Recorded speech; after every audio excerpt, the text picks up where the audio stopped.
Hello everyone, this is Jafar tech Kannada ಸತ್ಯ ಮಾಹಿತಿಗಾಗಿ. ಸ್ನೇಹಿತರೆ, ನಮ್ಮ ಚಾನಲ್ಗೆ ಸ್ವಾಗತ. ಸ್ನೇಹಿತರೆ, ಇವತ್ತು ನಾವು ಫೋನ್ಪೇನಲ್ಲಿ ನಮ್ಮ UPI ID ಎಲ್ಲಿರುತ್ತೆ ಅಂತ ನಾವು ಯಾವ ರೀತಿ ಚೆಕ್ ಮಾಡೋದು ಅಂತ ನೋಡೋಣ. ನಮ್ಮ ಫೋನ್ಪೇನಲ್ಲಿ ನಾವು ಒಂದೇ ಬ್ಯಾಂಕ್ ಅಕೌಂಟ್ ಯೂಸ್ ಮಾಡ್ತಾ ಇದ್ರೆ UPI ID ಇರುತ್ತೆ. ಒಂದಕ್ಕಿಂತ ಜಾಸ್ತಿ ಅಕೌಂಟನ್ನು ಯೂಸ್ ಮಾಡ್ತಾ ಇದ್ರೆ ಬೇರೆ ಬೇರೆ ಬ್ಯಾಂಕ್ನ UPI ID ಬೇರೆ ಬೇರೆ ಥರ ಇರುತ್ತೆ.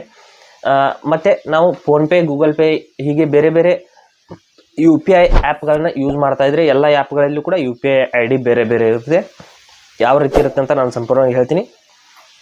ನಾವು ಯಾವುದಾದ್ರೂ ಕಾರಣಕ್ಕಾಗಿ ನಾವು UPI ID ನಾವು ಎಲ್ಲಾದರೂ ಕೊಡಬೇಕಾಗಿ ಬಂದರೆ ನಾವು ಯಾವ UPI ID ಕೊಡಬೇಕು ಅಂತ ನಾನು ಸಂಪೂರ್ಣವಾಗಿ ಇವತ್ತು ಹೇಳ್ತೀನಿ. ಇಲ್ಲಿ ನಾವು ಯಾವ ಬ್ಯಾಂಕ್ನ UPI ID ಹೇಗೆ ನೋಡೋದು ಅಂತ ನಾನು ಇಲ್ಲಿ ಯಾವ ರೀತಿ ಅಂತ ನಾನು ಹೇಳ್ತೀನಿ. ಹಾಗೆ ನಮ್ಮ ಚಾನಲ್ಗೆ ಮೊದಲು ಬಂದಿದ್ದರೆ ದಯವಿಟ್ಟು ನಮ್ಮ ಚಾನಲ್ನ ಸಬ್ಸ್ಕ್ರೈಬ್ ಮಾಡಿ ಮತ್ತು ಪಕ್ಕದಲ್ಲಿರುವಂಥ ಬೆಲ್ ಐಕನನ್ನು ಪ್ರೆಸ್ ಮಾಡಿ ನಮ್ಮ ತಂತ್ರಜ್ಞಾನ ಆಧಾರಿತ ಬೃಹತ್ ಕುಟುಂಬದ ಸದಸ್ಯರಾಗಿ. ಸ್ನೇಹಿತರೆ, ಮೊದಲು ನಾನು ಫೋನ್ಪೇದಲ್ಲಿ ನಾವು ಹೆಚ್ಚಾಗಿ ಯೂಸ್ ಮಾಡುವಂಥ ಆ್ಯಪು ಫೋನ್ಪೇನಲ್ಲಿ ನಾನು ತೋರಿಸ್ತೀನಿ. ಗೂಗಲ್ ಪೇನಲ್ಲೂ ಕೂಡ ಇರುತ್ತೆ UPI ID.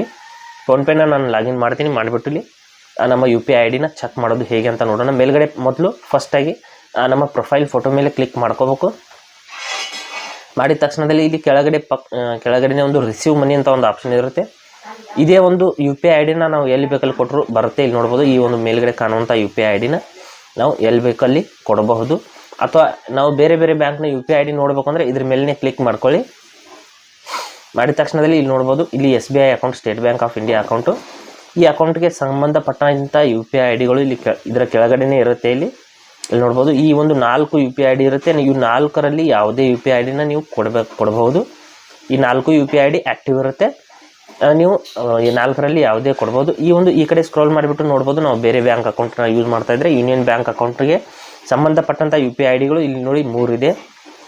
ಒಂದು ನನ್ನ ಅಕೌಂಟಲ್ಲಿ 3 ಇದೆ. ನಿಮ್ಮ ಒಂದು ಅಕೌಂಟಲ್ಲಿ ಬೇರೆ ಬೇರೆ ಇರ್ಬೋದು, 1 ಅಥವಾ 2, 3 ಎಷ್ಟು ಇರ್ಬೋದು. ನಂತರದಲ್ಲಿ IDFC, ನಂತರದಲ್ಲಿ ಇದು ಮತ್ತು ಬೇರೆ state bank of India account. ಈ ರೀತಿ ನೀವು ಸ್ಕ್ರೋಲ್ ಮಾಡ್ತಾ ಹೋದರೆ ನೀವು ಎಷ್ಟು ಬ್ಯಾಂಕ್ ಅಕೌಂಟನ್ನು ಯೂಸ್ ಮಾಡ್ತಾ ಇದ್ರೆ ಎಲ್ಲ ಬ್ಯಾಂಕ್ ಅಕೌಂಟ್ನ ನೋಡಿ ICICI ಬ್ಯಾಂಕ್ UPI IDಗಳು ಇಲ್ಲಿ ನೋಡ್ಬೋದು. ಇಲ್ಲಿಂದ ಈ ಒಂದು UPI ID ನೀವು ಯೂಸ್ ಮಾಡ್ಕೋಬೋದು, ಎಲ್ಲಿ ಬೇಕಲ್ಲಿ ಕೊಡಬಹುದು. ನೀವು ಯಾವ UPI ID ಕೊಟ್ಟಿರ್ತೀರಾ, ಯಾವ ಬ್ಯಾಂಕ್ನ UPI ID ಕೊಟ್ಟಿರ್ತೀರಾ, ಅಮೌಂಟ್ ಅನ್ನೋದು ಅದೇ ಬ್ಯಾಂಕ್ನಿಂದ ಕಟ್ ಆಗುತ್ತೆ ಅಂತ ನೀವು ಇದು ಮೊದಲು ಗೊತ್ತು ಮಾಡ್ಕೋಬೇಕು.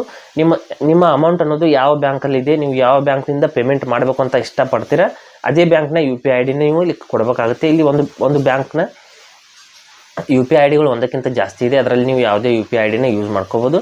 ಹಾಗೆ ಸ್ನೇಹಿತರೆ, ಕೊಟ್ಟರ ಮಾಹಿತಿ ಸಂಪೂರ್ಣ ಮತ್ತು ನಿರೂಪಣೆ ಮಾಡಿದೆ, ಶೈಲಿ ಉತ್ತಮ ಅಂತ ಅನಿಸಿದರೆ ವಿಡಿಯೋನ ಲೈಕ್ ಮಾಡಿ ಮತ್ತು ನಿಮ್ಮ ಸ್ನೇಹಿತರಿಗೂ ಕೂಡ ಶೇರ್ ಮಾಡಿ. ಹಾಗೆ ಅದರ ಬಗ್ಗೆ ಸಮಸ್ಯೆಗಳು, ಡೌಟ್ಗಳಿದ್ರೆ ಕಮೆಂಟಲ್ಲಿ ಅವಶ್ಯವಾಗಿ ತಿಳಿಸಿ. ಮುಂದಿನ ವಿಡಿಯೋದಲ್ಲಿ ಮತ್ತೊಂದು ಹೊಸ ವಿಷಯದೊಂದಿಗೆ ಇರ್ತೀನಿ. ಮುಂದೆ ಬರ್ತೀವಿ. ಎಲ್ಲಿವರೆಗೂ ಟೇಕ್ ಕೇರ್.